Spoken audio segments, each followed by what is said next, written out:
class we are once again focusing on the experiment, that is fountain experiments. Again we are working on the same chapter, the study of compounds, ammonia. And if you remember this fountain experiment, you must be recalling your study of compounds of the chapter that is hydrochloric acid or hydrochloric gas. You must be remembering that we have discussed this fountain experiment in that. So let's work on it. And if we are focusing on it, then you see that just go through few points which is very common, that is name of the experiment. Name of the experiment, if somebody asks you, then what you will write down, your answer should be fountain experiment. Okay, then which gases, the common questions, then we'll discuss it. Which gases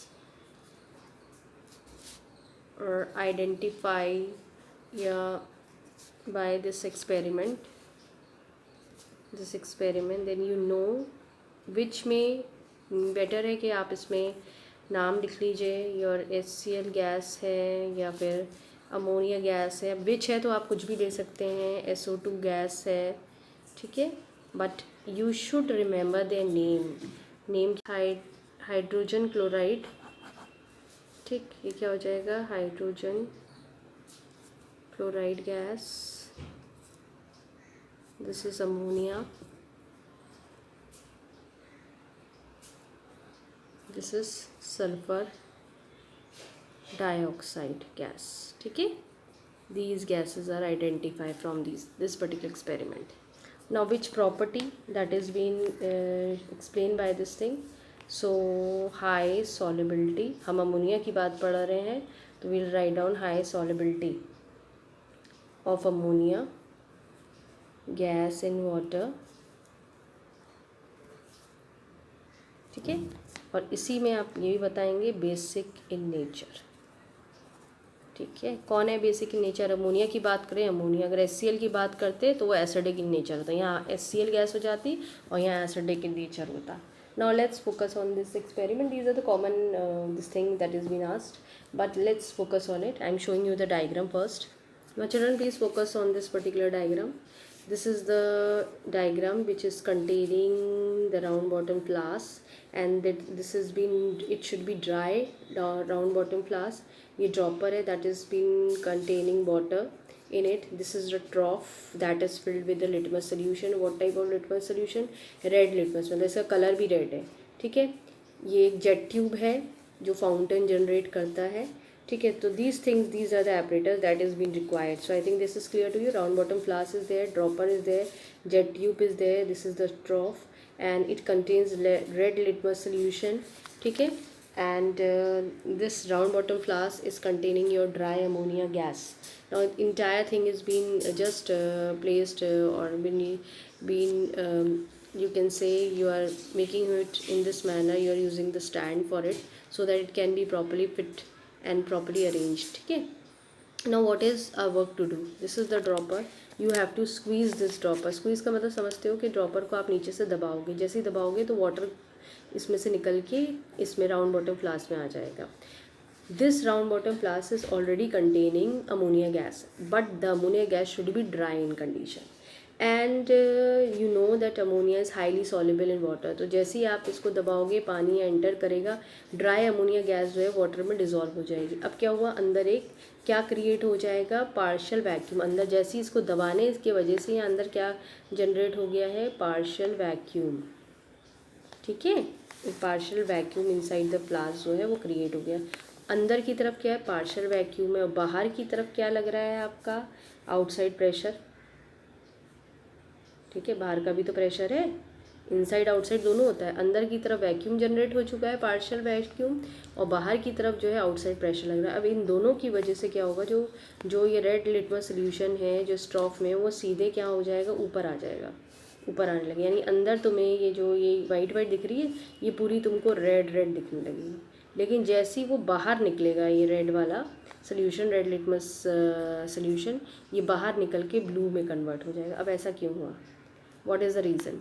because ammonia is basic in nature. और याद होगा तुम्हें, वो red litmus को blue में convert, basic वाले यही होते हैं ना. बेसिक वालों में क्या होता है, red litmus changes to blue. ठीक है, तो इसीलिए हमें यहाँ ब्लू कलर का फाउंटेन दिखेगा और ये हमें शो करेगा। तो बेसिकली आपको यहाँ इस एक्सपेरिमेंट से क्या कंक्लूजन निकला कि आपका ammonia gas is highly soluble in water and second thing is that it is basic in nature. So I think this is clear to you all. Partial pressure inside the groundwater flask is being generated and outside pressure is there. Now this outside pressure is higher comparison to inside this partial pressure. ये ज़्यादा बड़ा है तो इसकी वजह से क्या हुआ, रेड लिक्विड सोल्यूशन ट्रॉफ से निकल के इस जेट ट्यूब में जाएगा and come out in form of a fountain and the fountain will what the colour of the fountain it is blue because dry this ammonia gas is basic in nature, it converts red litmus solution to blue, so you will get a blue fountain is been coming out from the jet tube. You will experience that.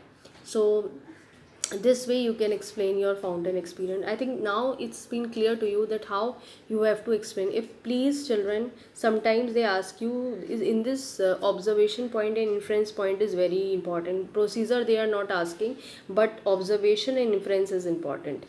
So please focus on the inference and the observation part. I am showing you from the book only. So this is children your observation part and this is your inference part from page number 170. Now children, we'll focus on the chemical properties of ammonia. So the very first property we'll discuss about the combustibility of it. Combustibility, if you remember that something which can burn itself, combustion का मतलब होता है burn होना, ठीक है ना। तो हम इसमें देखेंगे क्या अमोनिया गैस बर्न होती है या बर्निंग में सपोर्ट करती है, ये चीज़ें हम देखेंगे in case of ammonia. So let's talk about this part of combustibility. So ammonia is neither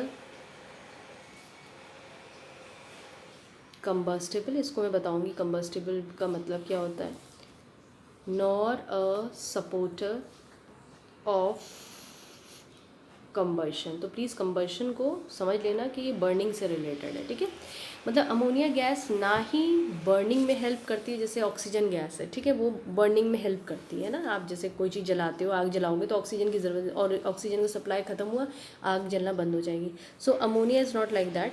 Ammonia is not at all supporting in burning, means it's not helping in combustion, nor it is combustible in nature. जैसे hydrogen gas है वो combustible है, वो खुद जल जाती है ना।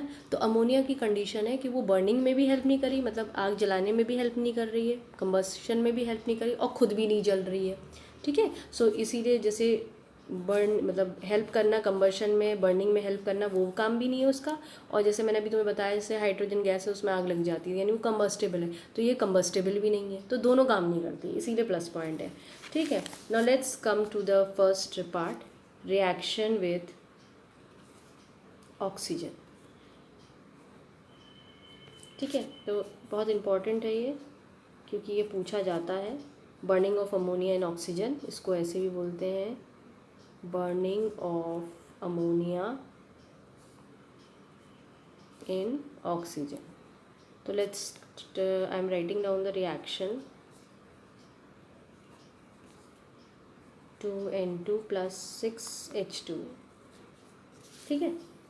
अब इसमें थोड़ा सा ध्यान देना है कि भाई ड्राई जो अमोनिया जो आप लोगे वो ड्राई लोगे आपके पास, और क्योंकि यहाँ दो गैसेस की ज़रूरत है, एक तो आपके पास अमोनिया है और दूसरी आपके पास ऑक्सीजन है, ठीक है। अमोनिया कैसी होनी चाहिए आपकी, ड्राई अमोनिया होनी चाहिए, ठीक, और ऑक्सीजन भी ड्राई रखिए, ये दोनों आपको पास करनी है। इसका मैं एक्सपेरिमेंट आपको दिखा देती हूँ। Children this experiment you will see in your book only, so this particular experiment is be there way you can see that, just see there are 2 tubes that is coming on, and this is a entire glass container, and you can see that these two gases, these tubes are passing on, and these two gases are separated from each other by this cotton wool.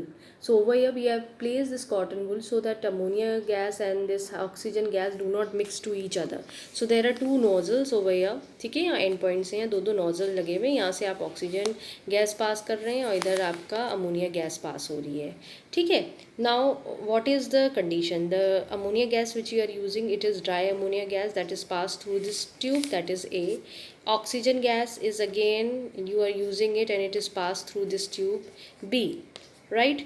So what is happening that this thing dry ammonia when this is passed है ना through this condition through A, अगर आप A से पास करोगे तो ये ammonia gas जो है जलती नहीं है, ठीक है। नहीं मतलब जैसे ये आपको ग्रीन कलर का ऊपर दिख रहा है, ग्रीन या ये ग्रीनिश येलो कलर की फ्लेम दिख रही है, अगर आप यहाँ से अभी ऑक्सीजन का सप्लाई बंद कर दिए और सिर्फ अमोनिया पास करिए और कितना माचिस जलाइए कि ये जल जाए, ये नहीं जलेगी, क्योंकि क्या है, ये जलने में हेल्प ही नहीं कर रही। It's not at all helping in combustion nor it is combustible in nature, ठीक है। Now this is clear, when ammonia is pass alone it's not burning, you will not get any this thing light, और ये कोई flame आपको green या yellowish green colour की flame आपको नहीं दिखेगी।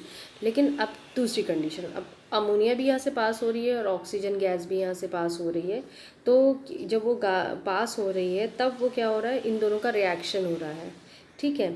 लेकिन कंडीशन क्या है, ऑक्सीजन गैस जो पास होगी वो एक्सेस में होनी चाहिए, this should be in excess amount. तब क्या होगा कि ये जब excess amount of this thing sorry oxygen gas should be in excess amount, जब ये पहुंचेंगी यहाँ तक रिएक्शन होगा इन दोनों का, तब ये आपको क्या मिलेगा, नाइट्रोजन गैस मिलेगी और वाटर मिलेगा, ठीक है।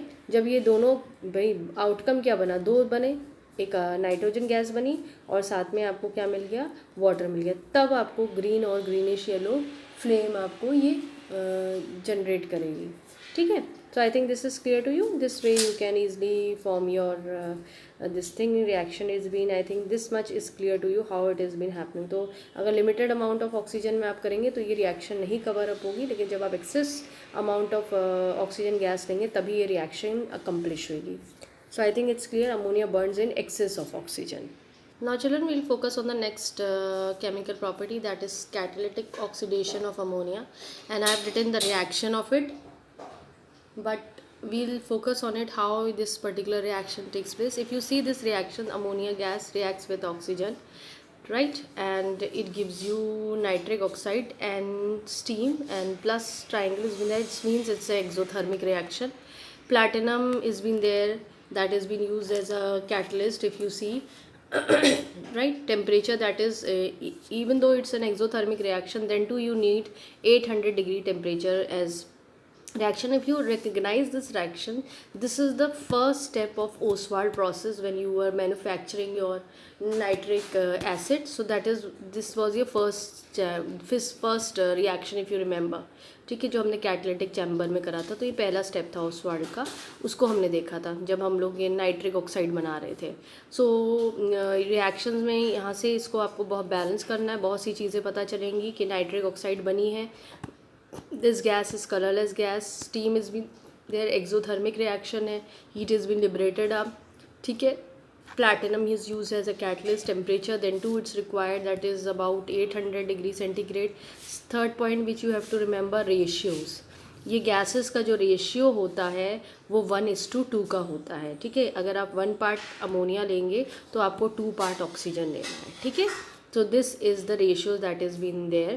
Now let's see with the help of the diagram. Now children, see, this is the diagram which has been there in your book.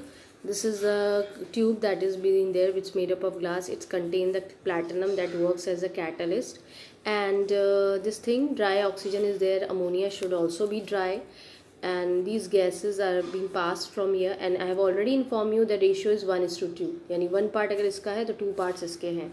Now you are heating it because you have to maintain the temperature of 800 degree centigrade. So what is happening when you are passing these two gases and it's come across with this come in contact with the platinum, then you can see that a gas is being formed over here, and what is the gas? That is nitric oxide, ठीक है, NO gas होगी. अब आपको दिखेगी नहीं क्योंकि वो colourless gas होती है, ठीक है। अब ये कलरलेस गैस है और साथ में क्या वाटर भी मिल रहा है, देखो वाटर ड्रॉपलेट्स तुम्हें दिख रहे हैं. तो ये NO जो गैस है ये फर्दर क्या होगी, आगे बढ़ेगी, ठीक। यहाँ पे एक और इन लोगों ने यहाँ पे एक राउंड बॉटम फ्लास्क दिया रखा है, और तुम देखोगे ये भी मैं भी बताऊँगी ये पोर्शन, क्योंकि एक और रिएक्शन का है, ऑक्सीडेशन का रिएक्शन हो रहा है, where this nitric oxide is been changing to nitrogen dioxide. तो मेरी बात समझ में आई. ड्राई ऑक्सीजन आप यहाँ से ले रहे हो, यहाँ से आप ड्राई अमोनिया ले रहे हो. Their ratios should be maintain is 1:2. It's passed through this tube that is holding your catalyst, that is platinum. You are heating it because you have to maintain the temperature of 800 degree centigrade. आप heat करोगे, और जब आप heat करोगे तो आपको यहाँ पे दो चीज़ें मिलेंगी. NO नाइट्रिक ऑक्साइड मिलेगा, जो कलरलेस गैस है वो आपको कलरलेस भाई दिखेगी तो है नहीं, आगे बढ़िए। फिर यहाँ पे आपको वाटर मिलेगा जो कि इन फॉर्म ऑफ स्टीम होगा, जो भाई बाद में आपको जब ठंडा रहेगा तो वाटर ड्रॉपलेट्स भी आपको दिखेंगे, पास होगा। अब ये जो नाइट्रिक ऑक्साइड आपका बना है NO, ये नाइट्रिक ऑक्साइड यहाँ से कंटेनर से हट के ये आगे बढ़ेगा, ठीक है। अब ऑलरेडी ऑक्सीजन आ रहा है तो ऑक्सीजन भी पास हो जाएगी। तो ऑक्सीजन ये नाइट्रिक ऑक्साइड जो है ये NO प्लस O2 के साथ मिलके आपका NO2 बना देगा, जो आपका नाइट्रोजन डाइऑक्साइड है, ठीक है। आप बैलेंस करने के लिए 2 पुट कर लीजिए, तो ये नाइट्रोजन डाइऑक्साइड बनेगा। नाइट्रोजन डाइऑक्साइड मैं पहले बता चुकी हूँ, रेडिश ब्राउन कलर की गैस होती है, वो आपको दिखेगी क्योंकि यहाँ से ऑक्सीजन भी आ रहा है और कंटेनर में भी भैया पहले से ही ऑक्सीजन तो है, वैक्यूम तो कुछ करा नहीं है। So this is containing this thing NO will react with excess of oxygen, oxygen से रिएक्ट करके नाइट्रोजन डाइऑक्साइड बना देगा, और nitrogen dioxide has a specific colour that is reddish brown in colour. अब ये रिएक्शन क्योंकि एडिशन ऑफ ऑक्सीजन हो रहा है, ठीक है, NO था अब NO2 बन गया, तो ये कैसी रिएक्शन है, ऑक्सीडेशन की रिएक्शन, पहली चीज़, ठीक है। ये पूरी रिएक्शन जो है कैसी रिएक्शन है, एक्सोथर्मिक रिएक्शन है। दूसरी बात क्या है, कैसी रिएक्शन है, कैटालिटिक ऑक्सीडेशन, क्योंकि कैटलिस्ट की भी प्रेजेंस है और ऑक्सीडेशन भी हो रहा है, तो catalytic oxidation reaction is been taking place.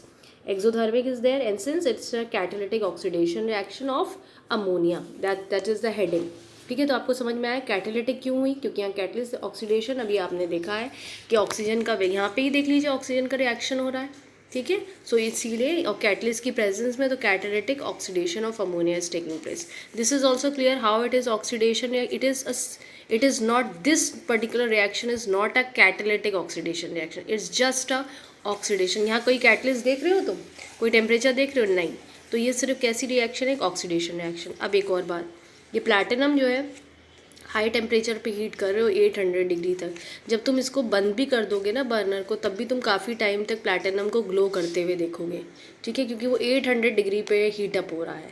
तो this way means this particular platinum will still continue to glow even when you have discontinue this heating. So I think this is clear to you how this experiment is going on. It's an important reaction. Many questions are asked. कौन सी gas बनी, तो first initial state पे तो nitric oxide बनी है which is a colourless gas and along with that steam is formed, but final stage में nitrogen dioxide बनी है जो रेडिश ब्राउन कलर की गैस है। So I think this is clear to you. So you have to report everything because observation is very important. Observation वो होता है जो तुम्हें दिखता है, तो तुम्हें क्या दिखा है, नाइट्रोजन डाइऑक्साइड, तो ये तुम्हारा ऑब्जर्वेशन है, ठीक है। I think this is clear to you how this is. So we have discussed these two chemical properties. Both are experimental based. Both are very important for your board examinations. Many times these particular experiments and observation or reaction is been asked. So please don't ignore this portion.